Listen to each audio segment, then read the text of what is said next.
I've got to say, this is obviously not your first time at the rodeo with Quentin. What has changed, and how has your guys' working relationship changed throughout the experience of this to from Django to this? How do I answer that question? I think probably the stars are not as wide in my eyes in the sense that it's so intimidating. The idea of working with Quentin Tarantino, of actually collaborating with that man, is so overwhelming for a person who has never done that before. That the second time around, you are now in his circle. You're in his stable, so you don't personally, as an actor, have to overcome the fact that I'm saying Quentin Tarantino dialogue, and I'm being directed by the fucking man who is right there. Yeah. I'll never forget this moment on Django when we were at the plantation, and it was a scene that didn't make it into the movie, but it was kind of my thing, and I was. He said action, and I turned around. I was supposed to say this big thing. Turned around. It's Christoph Waltz, Jamie Foxx, Leonardo DiCaprio, and Sam Jackson, and like whoever else was there that day, and Quentin Tarantino up on a big ladder. And I just remember turning around and I started to tear up, and I said, "I'm in a Quentin fucking Tarantino movie. The fuck is happening right now?" And it was just overwhelming. So this time I was just able to say, without losing my shit, "Wow, I'm in a Quentin Tarantino movie." This feels like, it doesn't feel like a typical Tarantino. It doesn't feel like a typical movie in any way. This feels like a big, huge, massive, epic play. It does, yeah. Every day felt that way. I've had several conversations today, and they've all been meandering and colorful and really informative. I think from the questions and my answers based on this experience, and maybe you can relate, being a fan of Quentin. You have all of these seminal kind of bigger than life, almost superhero characters, super characters in a Quentin Tarantino movie, and they're all so deliciously worded. The words that come out of their mouth. We all repeat. We all know most of these lines, and we regurgitate them. We say them to our friends as the years go by, but it's rare that all of those characters get to interact in one scene. And this is a movie that is 3 hours long with all of them interacting the same time. They never leave each other's space. So it's strange to see and to hear all of these immensely interesting, infinitely three-dimensional people interact in the same space at one time. And yet even with the 70mm camera, when Quentin decides to do it, when he focuses in on a conversation right now between me and you, you forget that there are 6 other people sitting right over there.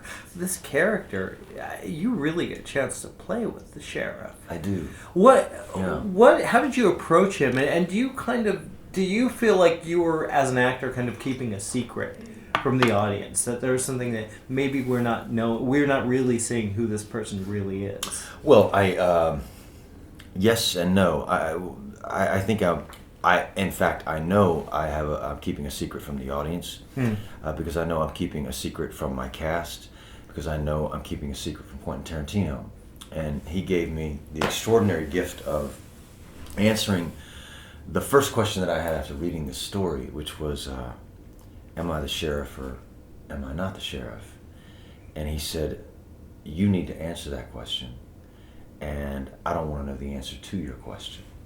So no one knows that definitively, only me. And that was a real key to the kingdom for me. And then everything else that you see in the movie, for me, is this strange kind of guy who is in an arrested state of development. I mean, Chris Mannix is a person who is living off the reputation of his father.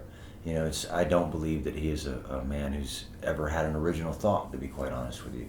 He is regurgitating a reputation and a worldview that he has that has been spoon-fed by his father. And over the course of this movie, he during a seminal part of this experience, something happens, and he reverts to being a little boy, like a 4-year-old lost little boy. And then what transpires after that gives him an opportunity for the first time in his life to become a man. Well, the thing about your career, which has been amazing to watch, I mean, we're talking The Shield, we're talking Justified, Sons of Anarchy. You take these very wild and eccentric characters and you kind of give them a humanity. What is it about these characters? Why do you kind of take comfort in maybe these characters? I think Sheriff's a little different, but you do find some very colorful people to express. Thank you very much, man. I don't know. Maybe that's just kind of what I attract, or those are the magnets that kind of come my way. I've been doing this a long time, and I did The Apostle when I was 24 years old. And I don't know. I've done like 50 movies. I've been around, and then I've been on television for 14 years. And for me, I think if it had come in any other way, like in any other, if it was like an elixir and a drink when I was 21 years old or whatever, it would have been a completely different experience for me. I have had the opportunity to make a living, to make barely getting by, to getting by, to making a good living, to making a very good living, and been given the space and the freedom to explore what I'm good at and what I'm not good at, and to work on the things that I'm not good at. And I love it. I really love my journey in this business, and it's come at a time, this opportunity and this chance from Quentin to participate in this story in a way that I feel like I have something to say. I'm not 19 or 20 years old. I'm not a person who isn't seasoned. I'm a person who has been all over the world on my own dime. I just travel for 2 months at a time with my camera, and I get quiet, and I just look at places in the world, try to live on $15 a day, and from like all over Southeast Asia and North Africa and India, and I have questions, and I've become a father, and I have real questions, and I'm starting to kind of finally find the answers to some of those questions, and so for me, it's I guess if it happens, unless you're Kurt Russell, for a lot of people, that kind of success, if it comes too early, well, then it wanes, and the next phase kind of comes along, and that's just life in general.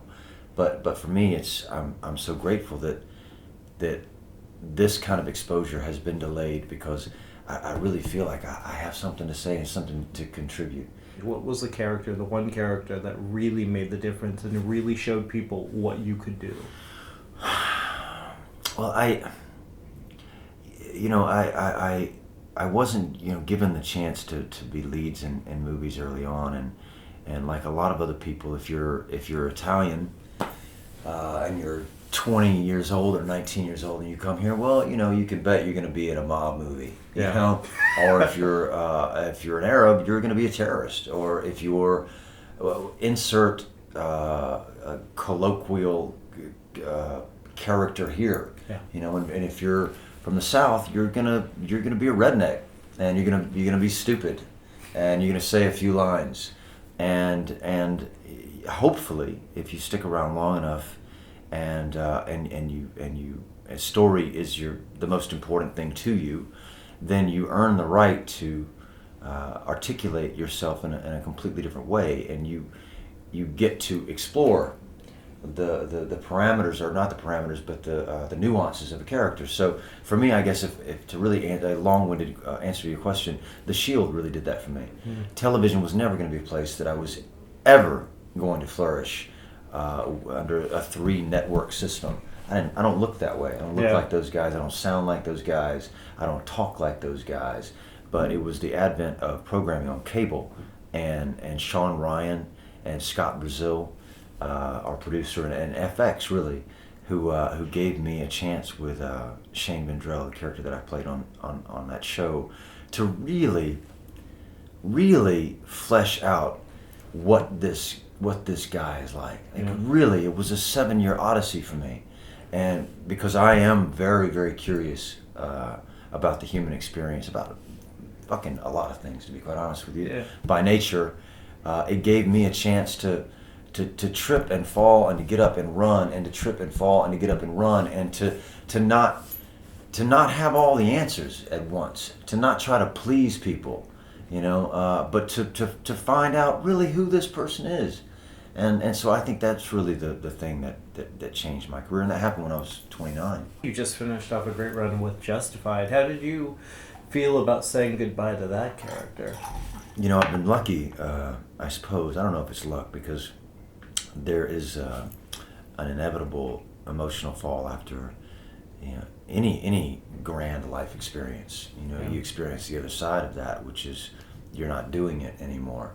But I was doing Hateful Eight at the same time that I was doing Justified, at the same time that I was doing Venus Van Dam. The day we wrapped Hateful Eight, I got on a plane and went and did this new show for HBO called Vice Principals. So I just ended about 10 days ago. So there's you don't want to be around Walton Goggins in a month from now, because he's going to be one dark, depressed motherfucker. Right now, I'm telling you, he's just going to be dark. I'm going to have to say goodbye to all these characters. Like I'll get emotional right now talking about it. The idea of saying goodbye to Chris Mannix. I mean, I haven't really grieved him. I haven't grieved him. I haven't grieved Boyd Crowder. Because you're still dealing in that world. Yeah. I haven't grieved Venus. See, this character that I just played, Leigh Russell. They're all waiting for proper burials. So they're coming. Well, it seems like a lot of actors will play a character, and it's easy for them to walk away. But with you, and I felt this when we talked for Sons of Anarchy, I felt like you connected, and that was in your heart. Yeah, especially man. with Venus, I just felt like that was a character you didn't want to let go. Yeah. You're right. I didn't want to let Boyd go. I don't want to let Chris Mannix. I don't want to let this new guy go. And I hope I can say that for the next 10 years of my career. Yeah. And I don't know. Boyd Crowder had this way of. It was a scene that we did on Justified, where I'm working with this actor named Kevin Rankin. Amazing. He played this role of Devil, and he says to me, he's looking at these tattoos. He says, you used to stand for something. You used to be somebody. I used to understand where you came from, and you got these tattoos. Who are you? And I said something to the effect of, I'm the person who has these tattoos. I'm the person, I'm a racist, I'm a born-again non-racist, I'm a Christian, I'm a non-Christian, I'm a violent, peaceful man. I'm all of it. I am every part of every life that I've ever lived. And I guess, I don't know, that's maybe how I feel as an actor and as a person. I'm the guy who came from a small town in Georgia. I'm the guy who left that small town to come to this very big town by himself. I am the guy who's been in everything that I've been in professionally. I'm the guy who now has a son, and I'm the guy who has a Quentin Tarantino coming out on Christmas Day 2015. Well, so yeah. I'm all of it, Yeah, and then a lot of fans are going to be real happy with Well, that. And I'm looking forward to seeing you work with the boys like Jody Hill and stuff. Yeah. Thanks for saying that. They are real artists. To go from like the Shield, those guys. Chickless is still my brother. He's coming to see the movie tonight. Nice. With Kenny Johnson, who plays Lemonhead, and to go from those guys to Oliphant and Joel Carter and that group, to my Hateful Eight family, which is very close. We're a very tight knit group.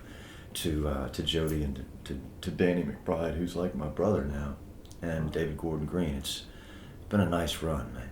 Now you off to another room? No, you were it. Literally, you're just it. We're here for you. Did you hear that? All the rest of you fucking Hateful Eighters? He's just here for We me. love this guy. I know you got Sam and Kurt, No. Tim Roth, and Michael Madsen, Bruce Dern, James Parks, Jennifer Jason Leigh. This motherfucker's here to see me.